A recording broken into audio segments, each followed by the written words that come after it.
Акай Салмон, шумо чӣ хел ҳастӣ? Ташаккур. Ҳамун номре ки навай бартон занг зад, бо дубора занг задин. Чӣ хел ҳастед шумо? Кас дар хонаед?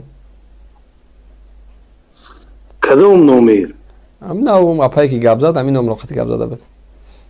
Охай вай модарам аст. Модаратон аст? Маълима?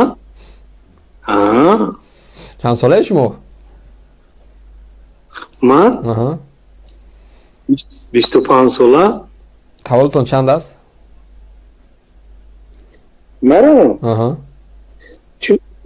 Чӣ ман дар равина мехелӣ? Не, 25 сола мегӯй, ҷа дурӯғ мегӯй, таваллуд тавали 98 мегӯй, ё ки намедонам 83 мегӯй ва 25 сола дуруст намегӯй.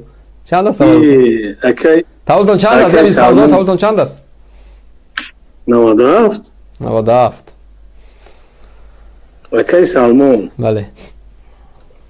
Шумо ватандӯст ҳастед, мардагӯред? خب برای ما هم عباره اول وطن دوستی را یک بار عباره را ذکر بکنیم بعد بیاید گپ زنیم برای که مشخص شود که شما زیر عباره وطن دوستی چی را میفهمید؟ بی وطن میگه که بی وطن نیست غریبی که کند یادی وطن در وطن بوده بی یادی وطن بی وطن است. برای خطای آخر شعره و جورایش را شروع آخر میسای آخر چکوش که در وطن بوده به یادی وطن بی وطن است. این برای خود در وطن بوده یعنی کسی که در داخل وطنی ولی در فکر یادت وطن نیست. اینم یک نسل امروزه را به سعودانه تربیت میکنی، نسل امروزه را یک دروغ میکنی، از اون ملت پول میگیری. یعنی در وطن بوده به یادی وطن به وطن است. به وطن.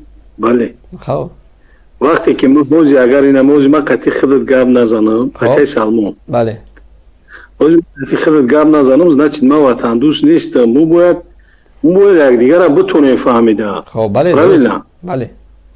همین پس زیر موضوع صحبت شما را سوال دادم که اکای سلمون. اکای سلمون. بله. من شما را سوال دادم که اکای شما وطن دوست می‌دارین؟ خب شما یک مثال شعری گفته که این رب بختون داره. شما عباره وطن دوستی اول برای من شرح بده. یعنی وقتی میگی وطن تصور کن ببین وقتی مادر میگی عباره مادر میگی در پیش نظرت اتوماتیک چهره مادر، چهره نورانی همون مادر، همون روی مال سرش، همون غذا پزیش، همون تمام اون بزرگی که یک مادر داره در پیش نظرت میگذره. درست؟ درست. وقتی وطن میگی در پیش نظر خود چی میگذره؟ ما شعری که ما قد شما دا گفتم که اکای سلمان شعری که شما دا گفتم من گفتم که ما ایتزا برای خودم گفتم که ما مقصدی گپ زدنم قطعی شما همیه که من در وطنم اگر به یادی وطن باشم که من بی وطنم در وطن بوده به یادی وطن بی وطن است. وقتی ما وطن ما دوست ندارم قطعی شما مقصد اوزی گپ زدیسین همین خیلی مقصد فقط منوسا گپ زدیسین. ما با خاطر قد شما گپ زدیسم که شما را پرسیدم که شما وطنتون دوست می‌دارین؟ شما واقعا تاجیک هستین میگم.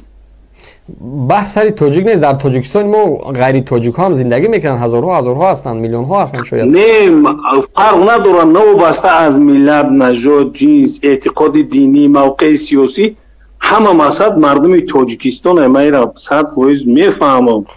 ما را مقصد که کم تر خوندگی مقدر مقصد اگر نخونده باشیم کم تر خوندگیم نیکی شما را من پرسیدم که شما اکای سلمان شما وطن دوست می‌دارین؟ البته من زیر عباره وطن میدونی چی را میبینم؟ خب عمر رحمانوف نمیبینم هیچگاه. رحمانوف وطن شده نمیتونه اصلا در ده حیاتش. من زیر عباره وطن انا همون پارچه های فروخته منطقه بدخشان میبینم که از طرف یک خائن فروخته شده است. انا همون پارچه وطنی من است. انا پارچه وطنی من است. من دلم برای اونمو میسوزه. برای شما مقدساتی اکای سلمان. بله. شما مقدسات وطن اعتراف میکنید؟ چرا نه؟ چی مقدسات وطن گفته چی را میفهمید شما؟ بیا پرچم، سرود ملی. خب دیگه هر چیزی که باشه.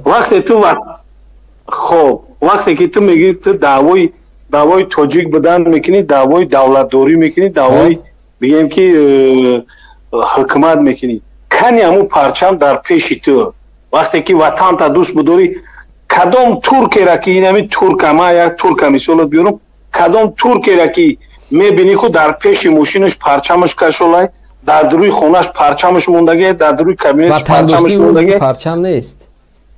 یعنی اگر دعوای چه سر باشه که یک از پرچم در بالا برداشت اون وطن دوست است، او یک عباره بی‌معنی است.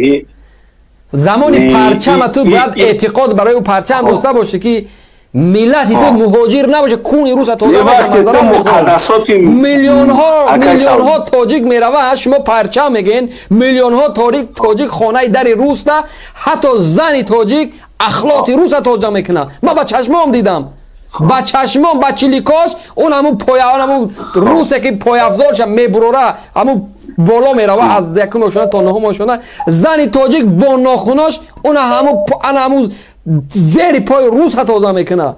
همین پرچم من توف کردم با اون پرچمه که ملت قدر نداره، میفهمی؟ مدام ملت قدر نداره او پرچم چه لازم یک لطه هست. مدام ملت قدر نداره او یک لطه بی ارزش است. زمان پرچم قدر پیدا میکنه، ملت آبرو داره، پارچه این ملت فروخته نمیشوه، زن این ملت تجاوز نمیشوه، مرد این ملت تحقیر نمیشوه، میلیون ها مهاجر رو در بدر نمیشوه، پارچه زمین باز هم میگم فروخته نمیشوه. زن تاجیک در آغوش خیتایی هم هست، در آغوش یوری هم هست، در آغوش انگلیچن هم هست، در آغوش آذری هم هست و ارمیان هم هست. من گذشتم از بعد اون لطهی به ارزشه که مادر ملت در آغوش یک غیر مسلمان، یک نفری نمیدونم یک اجنبی به خاطر پول شب و خواب و خیز میکنه. من از بحر او پرچمی به قدر میگذارم. من زمان او پرچم قدر میدونم که آخرین زن تاجیک، چون تاجیکستانی زندگی میکنه، آخرین زنی تاجیک مثل دخترهای رحمانوف در قصر زندگی میکنن. انا وقت زباده از پرچم در پشت دومانی فخر از او پرچم میکنن. اکای سلمون بله اکای سلمون ما مخت گوش کردم، ما خیلی بیایا با یک چی میگن یک فکرمون آزاد گپ زنیم، هر دوم به یگون خیلی چی میگم به یگون نسترینی. ترکیه را برای من مثال میاری؟ صبر کن. ترکیه را مثال میاری. یک ترک در شویتسیا کسری کرونا ویروس شد، رهبر رئیس جمهور ترکیه براش مخصوص هواپیمای طبی که تمام تجهیزات بیماری در داخلش است مخصوص روان کرد. انا همو ترکه از انا همو شویتسیا که بهترین کشور اروپایی است گرفت آورد ترکیه. انا ایرا میگن هویت ملی، انا میگن وطن دوستی، انا این پرچم برای اون ملت میذاره. میفهمی؟ خراشو بیا که میمونی ما گپ زدن. تاجیک صبر کالی، شما ولی حق گپ زدن نداره در این مسئله. شما ولی حق ندارین. تاجیک در رسانه های رسمی روسیه اجاراشون بدر کردن، 1000 تا صورت گرفتن، در تمام تلویزیون‌های رسمی روسیه نشان دادن. رحمانوف رفت уважаемый Владимир Путин، ми شریک استراتژیم، ما شریک استراتژیم، ти наши брати میگه. میفهمی؟ ترک همیخه میگه آیا یا ترک همیخه ازدواج کردن، زن ترک همیخه تحقیر کردن، زن ترک تجاوز کردن، تو میبیای bayrak ترک خودی تاجیک قیاس میکنی؟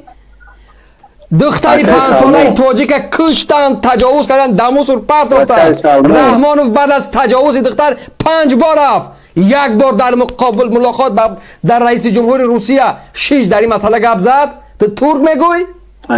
تو ترک حساب میکنی دعوای ترک با تاجیک قیاس میکنی؟ تاجیک یک ملت بی ارزش این روسیه اروی کی؟ اروی 4 تا اجنبی بناموسی به وطنه که امروز بالای وطن دولتداری میکنن. شما از هویت ملی، از پرچم، از زمین، از نشان، از یا گپ نزنین. значит نمیمونی گپ زده. نه اصلا شما حقی گپ زدن ندارین. حقی گپ زدن دفاع کردن وطن ندارین. شما وطن چی میفهمین؟ آخرین کارت تو اگر که خود جوان مردی، آیا رحمانوف در دوام این قدر سالش که یک بدبختی یا جنایت چه بگو؟ میگه جنایت نکرده است؟ گوش کن. آیا قبول داری پارچه زمین فروخت؟ قبول داری همین چیزا؟ اکای سلمون خودت اونجا مرا میگی که تو حقی گپ زدن نداری. برادر این برای خودم گپ زدن، برادر در سفینه و در تلویزیون و در اونجا گپ زدن. در اینجا عدالت هست. در اینجا حقیقت گفته میشود. آیا حقیقت گفته میتونی؟ آیا تاجیکستان حکومت اولادی است؟ حقیقت گفته میتونی؟ هست؟ تاجیکستان حکومت اولادی هست؟ تاجیکستان حکومت اولادی هست؟ یا نه؟ تاجیکستان حکومت اولادی هست یا نه؟ سوال جواب ده؟ ای برادر تو من فکر مگاو زنم تو از یگان روبار نیستی که مرا میگی که تو حقوق گاوزنی نداری. من در همین منبر در همین برنامه راهبرم، میفهمی؟ این برنامه را من پیاده میکنم، برای کسی حق میتونم برای کسی نمیتونم. برین حقتون در تلویزیون‌های خودتون بگین. اینجا حقی ندارین شما برید اینجا حقوق چنگ بکنید. چنگ که حقوق دست من است. موقعی شما خیلی چیز چی میگن؟ نه اصلا شما در عصب این میلاد میرسین. شما با این مار بری میبروه من فشاس بکنم من میدونم که چگونه ماری بهتری یا که ماری نشدور. من میفهم دردی آخری شما چی است. او زنه که دبرش نگی مادر از میگی تو چه جوان مردی مادر تایمبرونی در بین 9 میلیون تحقیر میشنود. چه مردکی همین مردکی تو مادری که دوباره سوال نداره برو آمده از نمیدونه تو ایزا نمیکش دوباره زنگ میزنی. نه برادر من دروغ میگین مادر من دروغ میگین دروغ در کدام کابینت نشستگین. نه من برای هم زنگ زدم شما را اکای سلمان کی مثلا شما فکری همه مادر ما تو اخیر نرسیده مادر دادی ترین چیز ایدی زبان معلمی زبان است نمیدونه من فکر رو گجاش گوش کنم من اخمقم بشینم تو آخر درست گوش کنم ایدی زبان ایدی خود چه نمیدونه ایدی فنه که درس میتونه نمیدونه کی است از او چی جایی رو ما گوش کنم اوی پنسیونر ای میدونی که فرق نداره پنسیونر چه پنسیونر تو 25 سال مادر تو چند سال پنسیون رو اومده است میدونی که من مثلا پدری من 11 فرزند داره. چند ساله مادرت؟ مادری من 75 ساله. با خدا قسم همین زنه گپ داد از 35 40 ساله بالا نیست دروغ ولای خدا نمیترس دروغ بگوی کی ای خدا نمی بس تو صبر که تو از خدا نمیشرمی اینجا دروغ میگوی همین زن از 40 بالا نیست سالش از زب گپ زنیش از همون حرفی که میزنه ای بچه شرمم چیزی خوب است بلیاز خدا شرم چیزی خوب است گوش کده نگاه کن یه دقیقه شرم چیزی خوب است میفهمی ای خدا شما رو چی مجبور کرده دروغ میگی مرا میگه که مرا بیا گپ زنم دروغ میگوی مادر 75 ساله بوده است یک زنی 40 ساله در رو پروش مادر میگه این مادری من است ایزو نمیکشی نه ایزو نمیکشی دروغ میگوی سرخ نمیشین داخل مردک هستین ايش شما مرد هستین برو بخیر برو دروغ نگین همین دروغ گوش کنی اعصابم خراب شده است دروغ میگن ای مردم اوی دروغ میگن مادری من 75 ساله میگه خدای شاه خدایا توبه یارو چی مجبور کرده